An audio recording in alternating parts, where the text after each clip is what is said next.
एक कुत्ता जो कि 1 मिनट में 27 से 28 सांसें लेता है, वो 10 से 12 साल तक जीता है। वहीं पर एक इंसान 1 मिनट में 14 से 15 सांस लेता है और वो 80 से 100 साल तक जीता है। लेकिन एक कछुआ जो कि 1 मिनट में सिर्फ 5 से 6 बार सांसें लेता है, वो 500 से 600 सालों तक जीता है। इससे स्पष्ट है कि जिस जीव की सांसों की संख्या जितनी कम होती है, वो उतनी ही लंबी आयु तक जी सकता है।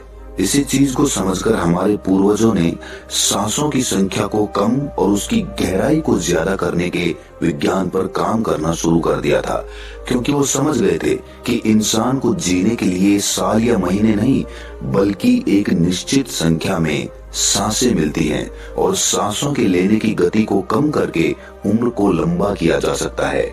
लेकिन सांसों के धीमा और लंबा होने की ये गति प्राकृतिक रूप से होनी चाहिए। जब हम सांस लेते हैं तो वायु प्रत्यक्ष रूप से हमें 3-4 स्थानों पर ही महसूस होती है: कंठ, हृदय, फेफड़े और पेट। मस्तिष्क में गई हुई वायु का हमें पता ही नहीं चलता। कान और आंख में गई हुई वायु का भी कम ही पता चलता है। श्वसन तंत्र से भीतर गई वायु अनेकों प्रकार से विभाजित हो जाती है, जो अलग अलग क्षेत्र में जाकर अपना अपना कार्य करके पुनः भिन्न रूप में बाहर निकल आती है। ये सब इतनी जल्दी होता है कि हमें इसका पता ही नहीं चल पाता। हम सिर्फ इतना ही जानते हैं कि ऑक्सीजन भीतर गई और कार्बन डाइऑक्साइड बाहर निकल गई, लेकिन भीतर वो क्या क्या सही या गलत करके आ जाती है, इसका कम ही ज्ञान हो पाता है। यदि हम जोर से गहरी सांस लेते हैं तो तेज प्रवाह के साथ शरीर के अंदर बैक्टीरिया नष्ट होने लगते हैं। कोशिकाओं की रोगों से लड़ने की क्षमता भी बढ़ जाती है। बोन मैरो में नए रक्त का निर्माण होने लगता है। आंतों में जमा मल विसर्जित होने लगता है। मस्तिष्क की जागरूकता लौट आती है, जिससे स्मरण शक्ति दुरुस्त हो जाती है। न्यूरॉन की सक्रियता से सोचने समझने की क्षमता पुनः जिंदा हो जाती है। फेफड़ों में भरी हवा से आत्मविश्वास वापस लौट आता है। सोचें, जब जंगल में हवा का एक तेज झोंका आता है तो जंगल का रोम रोम जागृत होकर सजग हो जाता है। सिर्फ एक झोंका। कपालभाति या भस्त्रिका प्राणायाम तेज हवा के उस झोंके की तरह है। बहुत कम लोगों में क्षमता होती है अपने अंदर आंधी लाने की। लगातार अभ्यास से ही आंधी का जन्म होता है। 10 मिनट की आंधी आपके शरीर और मन के साथ आपके संपूर्ण जीवन को बदल कर रख देगी। आजकल अधिकतर लोगों की सांसें उखड़ी और बिखरी हुई रहती है, उथले पुथले रहती है या फिर तेजी से चलती है। लोगों को ये पता ही नहीं चलता कि उनकी सांसें किस प्रकार चल रही है। जब क्रोध का भाव उठता है तो सांस बदल जाती है। वहीं पर काम वासना का भाव उठता है, तब भी सांस बदल जाती है। हमारे प्रत्येक भाव और विचार के साथ हमारी सांसें भी बदलती रहती है। इसके साथ हमारे खान पान और रहन सहन से भी ये बदलती रहती है। असल में हमारी सांसों का हमारे मन की स्थिति और हमारी शारीरिक अवस्था से सीधा संबंध होता है। पूरा योग विज्ञान ही सांसों को सही तरीके से लेने पर टिका हुआ है।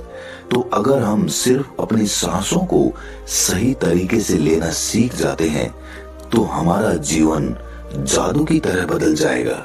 आज इस प्राचीन योगिक कहानी के माध्यम से हम सांसों को सही तरीके से लेने का तरीका और सांसों के जादुई रहस्य के बारे में विस्तार से जानेंगे। बहुत समय पहले की बात है। एक ऋषि अपने आश्रम में छात्रों को योग, ध्यान और प्राणायाम की शिक्षाएं दिया करते थे। ऋषि खुद भी एक योगी थे। उन्होंने अपने कई वर्ष हिमालय की गुफा में साधना करते हुए बिताए थे, जहां पर उन्होंने बहुत से सूक्ष्म मानवीय आयामों को गहराई से समझा था। और अब वो अपने इसी अनुभव और ज्ञान को शिष्यों के माध्यम से जन समूह तक पहुंचाना चाहते थे। एक दिन रात्रि के भोजन के पश्चात उनके आश्रम का सबसे बुद्धिमान और होनहार छात्र उनके पास आता है। छात्र के चेहरे को देखकर गुरु समझ गए कि उसके मन में कुछ प्रश्न उठ रहे हैं। गुरु के नजदीक पहुंचते ही छात्र ने उन्हें प्रणाम किया और कहा, गुरुदेव, मैं आपसे कुछ प्रश्न पूछना चाहता हूँ। गुरु ने मुस्कुराते हुए कहा, मुझे मालूम है, ये तो मैं तुम्हारे चेहरे को देखकर ही समझ गया था। पूछो, क्या प्रश्न है तुम्हारे? छात्र ने कहा, आप अक्सर कहते हैं कि योग, ध्यान और प्राणायाम का मूल आधार हमारी सांसें होती हैं और अपनी सांसों पर नियंत्रण पाते ही हम अपने मन और विचारों पर नियंत्रण पा लेते हैं। तो आज मैं आपसे सांसों के रहस्य और उसके योगिक विज्ञान के बारे में विस्तार से जानने आया हूँ। ये सुनकर गुरु ने एक हल्की मुस्कान दी और फिर कहना शुरू किया, जैसा हमारा मन होता है हमारी सांसों की गति भी वैसी ही हो जाती है, या फिर जैसी हमारी सांसें होंगी वैसी ही हमारी मनोदशा हो जाएगी। यानी हमारी सांसों से सब कुछ जुड़ा हुआ है। जो हमारे भीतर घटता है वो भी और जो हमारे बाहर घटता है वो भी। हमारे जीवन में घटने वाली हर एक घटना हमारी सांसों से गहरा संबंध रखती है। मतलब कि अपनी सांसों की गति पर नियंत्रण करके अपने मन और विचारों पर नियंत्रण कर सकते हैं। अगर तुम किसी सच्चे योगी या साधक को ध्यान से देखो तो तुम्हें उसके चेहरे पर एक गजब का ठहराव दिखेगा। एक सच्चा योगी बुरी से बुरी परिस्थिति में भी खुद को स्थिर और शांत रख सकता है। एक योगी अपनी भावनाओं को नहीं दबाता, बल्कि वो अपनी सांसों पर नियंत्रण हासिल करता है और सांसों को नियंत्रित करते ही वो अपने मन पर नियंत्रण पा लेता है। और जिस आदमी का मन उसके नियंत्रण में हो उसके पास उसकी सभी समस्याओं का समाधान है। गुरु ने छात्र की तरफ इशारा करते हुए कहा, तुमने कुछ योगियों के बारे में सुना होगा कि वो 150, 200 या फिर 300 सालों तक भी जी जाते हैं। तो आखिर वो इतने लंबे समय तक खुद को जीवित कैसे रख पाते हैं? असल में उनका नियंत्रण अपनी सांसों पर होता है, जिसे प्राण ऊर्जा भी कहते हैं। प्राण ऊर्जा हमारे चारों तरफ है। इसे कितनी मात्रा में लेना और छोड़ना है ये एक योगी अच्छी तरह से जानता है और वो इस काम पर बहुत हद तक महारत हासिल कर लेता है। इसीलिए वो इस प्राण ऊर्जा का उपयोग अपनी जरूरत के हिसाब से कर सकता है और खुद को दीर्घायु बना सकता है। अगर तुम अपने शरीर को स्वस्थ रखना चाहते हो, सामान्य से अधिक क्षमता चाहते हो, तेज बुद्धि चाहते हो, तो तुम्हें अपनी सांसों को समझना होगा, उन्हें नियंत्रित करना होगा और उन्हें नियंत्रित करते ही तुम्हारे जीवन में सब कुछ व्यवस्थित हो जाएगा। असल में डर, चिंता और परेशानी जैसी कोई चीज होती नहीं है। ये सिर्फ हमारे मन और भावनाओं की उपज है और हमारे मन व भावनाओं को केवल एक ही चीज नियंत्रित कर सकती है और वो है हमारी सांसें। हमारे अंदर का क्रोध, चिंता, जलन, अहंकार, बदला लेने की भावना, ये सब कुछ हमारी सांसों के हिसाब से चलता है। अगर हमारी सांसों पर हमारा नियंत्रण है तो ये सभी विकार हमारे नियंत्रण में हो जाते हैं। सांस हमारे शरीर और हमारे मन के बीच पुल का काम करती है। अगर हमें अपने मन तक पहुंचना है, उसके विकारों को समझकर उनको दूर करना है, तो हमें अपने सांसों के पुल पर चलना होगा। हमें अपने सांसों के जरिए अपने मन तक पहुंचना होगा और यही एकमात्र रास्ता है अपने मन को समझने का।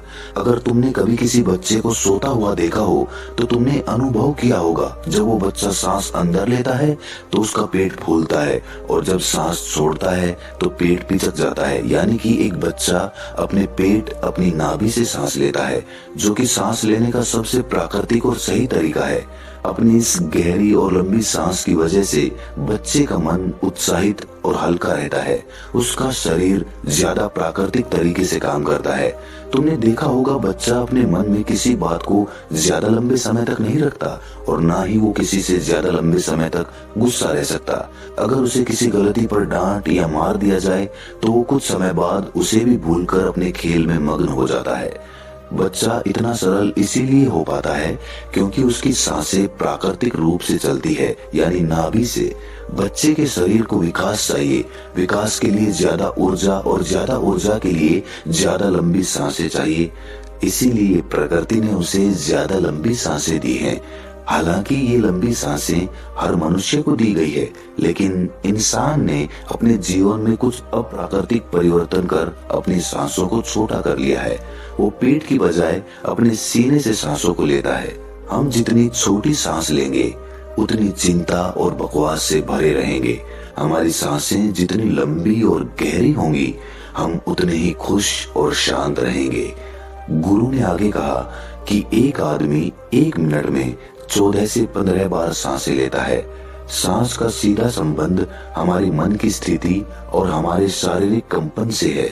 अगर 1 मिनट में ली जाने वाली सांसों की संख्या 11 से नीचे आ जाए तो हम अपने आसपास होने वाले कई कंपनों को समझना शुरू कर देंगे, यानी जानवरों की आवाजें हमारे लिए स्पष्ट हो जाएगी। तुमने सुना होगा कि शेर और बाघ जैसे खूंखार जानवर भी कुछ योगियों के सामने आते ही पालतू बिल्ली की तरह व्यवहार करने लगते हैं। ऐसा इसीलिए हो पाता है क्योंकि उन योगियों ने अपनी सांसों की संख्या को कम करके जानवरों की आवाजों, उनकी भावनाओं और कंपनों के साथ एक संवाद स्थापित कर लिया है। अगर 1 मिनट में ली जाने वाली सांसों की संख्या 9 से कम हो जाए तो पेड़ और वनस्पति जो कार्य कर रहे हैं वो समझना हमारे लिए आसान हो जाएगा। अगर हमारी सांसें 1 मिनट में 6 से कम हो जाती है तो बेजान चीजें कैसे काम करती है ये समझना हमारे लिए आसान हो जाएगा। बेजान चीजों के कंपन और उनसे जुड़ी दुनिया हमारे लिए स्पष्ट हो जाती है।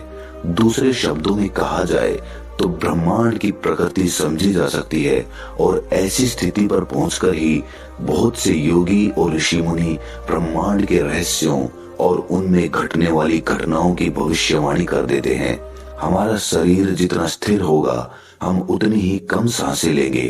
अगर हम अपने पूरे शरीर को स्थिरता के एक निश्चित स्तर पर ले जाएं और बहुत तेज सांस ना लें तो हमारा बोध बढ़ता चला जाता है। दोस्तों, योग विज्ञान के अनुसार एक साधक अपनी सांसों पर नियंत्रण करके ऐसी बहुत सी चीजें कर सकता है जो साधारण इंसान के जीवन से परे है। योगिक परंपरा में तो ये भी कहा जाता है कि अपनी सांसों को घंटों तक रोककर एक आदमी एक नए मानवीय आयामों का अनुभव कर सकता है। ऐसी बहुत सी बीमारियां जो जानलेवा हो सकती हैं या जिनका कोई इलाज नहीं है, उन्हें केवल अपने मन और दिमाग पर नियंत्रण रखकर ठीक किया जा सकता है। अपनी सांसों पर नियंत्रण करके व्यक्ति एक ऐसी मानसिक स्थिति तक पहुंच सकता है जहां जीवन में आने वाले उतार चढ़ाव उसे परेशान नहीं कर सकेंगे। कुछ लोगों को ये सब बातें कहानी लग सकती है क्योंकि आमतौर पर लोग ऐसा नहीं करते हैं और कोई भी चीज जिस पर उन्हें यकीन नहीं होता उसे अंधविश्वास कहकर नकार दिया जाता है। लेकिन पुरानी योगिक परंपराओं का पालन करने वाले लोग ऐसी बातों का दावा करते हैं। उन्हीं लोगों में से एक है स्वामी रामा। स्वामी रामा हिमालय की गुफाओं में रहा करते थे। उन्होंने बचपन से ही योग की प्रणालियों का अभ्यास शुरू कर दिया था। 1970 में स्वामी रामा एक अमेरिकन रिसर्च लेबोरेटरी में गए। अपनी सांसों पर नियंत्रण करके उन्होंने अपने दिमाग और मन पर कि वो जब चाहें, जितने समय के लिए चाहें, अपनी सांस, ब्रेन वेव्स, हृदय की धड़कन और शरीर में बहने वाले खून को रोक देते थे। लेबोरेटरी में मौजूद डॉक्टर्स ने स्वामी रामा के शरीर पर रिसर्च की और उन्हें मृत घोषित कर दिया। लेकिन इस अवस्था में भी स्वामी रामा सब कुछ महसूस कर सकते थे। ये देखकर वहां मौजूद रिसर्चर्स की टीम दंग रह गई थी। साथ ही स्वामी रामा अपने शरीर में अपनी मर्जी से ट्यूमर की ग्रोथ को घटा और बढ़ा भी सकते थे। रिसर्चर्स की जिस टीम को हिमालयन योगियों के सारे दावे अंधविश्वास और पाखंड से भरे लगते थे, वो अचानक से उन्हें इनर साइंस प्रतीत होने लगे थे। एक भीतरी विज्ञान जो साधारण मनुष्य की कल्पना से भी परे है। सांसों को ध्यान पूर्वक लेना ये एक प्राचीन योगिक टेक्निक है। एक योगी जिसने अपनी सांसों पर नियंत्रण हासिल कर लिया है, वो जब चाहे अपनी सांसों को रोक सकता है। स्वामी रामा के अनुसार अगर आप अपनी सांसों को समझ गए तो आपके शरीर में होने वाली वो बीमारियां जिनका इलाज आज मेडिकल साइंस के पास भी नहीं है, सांसों के माध्यम से उन्हें भी ठीक किया जा सकता है। श्वास के गूढ़ रहस्यों को समझाने के लिए बाद में स्वामी रामा ने अपने कुछ साथियों के साथ मिलकर एक किताब भी लिखी है जिसका नाम है साइंस ऑफ डेथ। गुरु ने आगे कहा, जब सांस विचलित होती है तो मन भी अस्थिर हो जाता है, लेकिन जब सांसें शांत होती है तो मन भी स्थिर हो जाता है और योगी दीर्घायु हो जाता है। इसीलिए हमें अपने स्वास्थ्य पर नियंत्रण करना सीखना चाहिए। गुरु ने शिष्य की आंखों में देखते हुए कहा, तुम्हें क्या लगता है, क्या तुम जितनी लंबी सांसें अंदर लेते हो उतनी ही लंबी सांस बाहर भी निकालते हो? नहीं, सामान्य स्थिति में हम जो सांस अंदर लेते हैं उसकी लंबाई 10 अंगुल होती है और सांस बाहर निकालते समय इसकी लंबाई 12 अंगुल हो जाती है। यहाँ 1 अंगुल का मतलब 1 अंगुली मोटाई से है। हमारी रोजमर्रा की जिंदगी में कुछ काम ऐसे होते हैं जिन्हें करते समय जितनी लंबी सांस अंदर जाती है उससे कई गुना ज्यादा लंबी सांस बाहर निकल जाती है। भोजन करते समय बाहर निकलने वाली सांस की लंबाई 16 से 17 अंगुल होती है। तेज चलते समय इनकी लंबाई 22 से 24 अंगुल हो जाती है। दौड़ते समय निकलने वाली सांसों की लंबाई 45 से 50 अंगुल तक पहुंच जाती है। संभोग करते समय 50 से 60 अंगुल।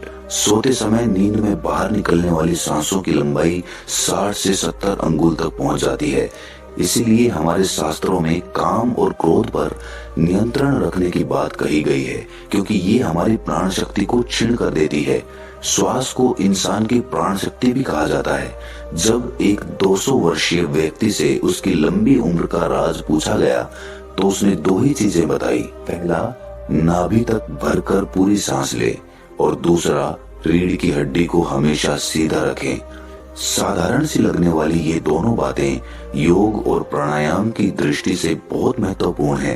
असल में शरीर के अंदर जाने वाली सांस की लंबाई कम और बाहर निकलने वाली सांस की लंबाई ज्यादा होती है। यदि किसी तरीके से बाहर निकलने वाली प्राण वायु की लंबाई को कम कर दिया जाए तो लंबी उम्र को प्राप्त किया जा सकता है। स्वर शास्त्र के अनुसार यदि बाहर निकलने वाली प्राण वायु की लंबाई 1 अंगुल कम हो जाए तो व्यक्ति निष्काम हो जाता है, यानी उसके अंदर काम वासना खत्म होने लगती है। 2 अंगुल कम होने से आनंद की प्राप्ति होती है। 3 अंगुल कम होने से लेखन शक्ति बढ़ती है। 4 अंगुल कम होने से वाक सिद्धि प्राप्त हो जाती है। 5 अंगुल कम होने से आदमी को दूर दृष्टि प्राप्त होती है। 6 से 7 अंगुल कम होने से साधक के अंदर अति तीव्र गति से चलने की शक्ति आ जाती है। वो कुछ ही पलों में एक स्थान से दूसरे स्थान पर पहुंच सकता है। 8 अंगुल कम होने से साधक को 8 सिद्धियां प्राप्त हो जाती हैं। पवन पुत्र हनुमान को 8 सिद्धि नवनीत के दाता इसीलिए कहा जाता है क्योंकि उन्होंने 8 सिद्धियों को प्राप्त कर रखा है। ये 8 सिद्धियां हर इंसान में होती है, बस जरूरत है तो इन्हें जागृत करने की। बाहर निकलने वाली सांसों की लंबाई 12 अंगुल कम होने पर योगी को इच्छा मृत्यु प्राप्त हो जाती है। फिर वो जब चाहे तब तक खुद को जीवित रख सकता है। लेकिन ये सोई हुई शक्तियां केवल तभी जागृत होंगी जब मन में इन्हें जागृत करने की तीव्र अभिलाषा होगी, और मन का स्थूल रूप श्वास है, यानी सांसें हैं। इसीलिए सबसे पहले सांसों पर नियंत्रण करना होता है। भगवान शिव पार्वती को बताते हैं कि रात में ईड़ा नाड़ी और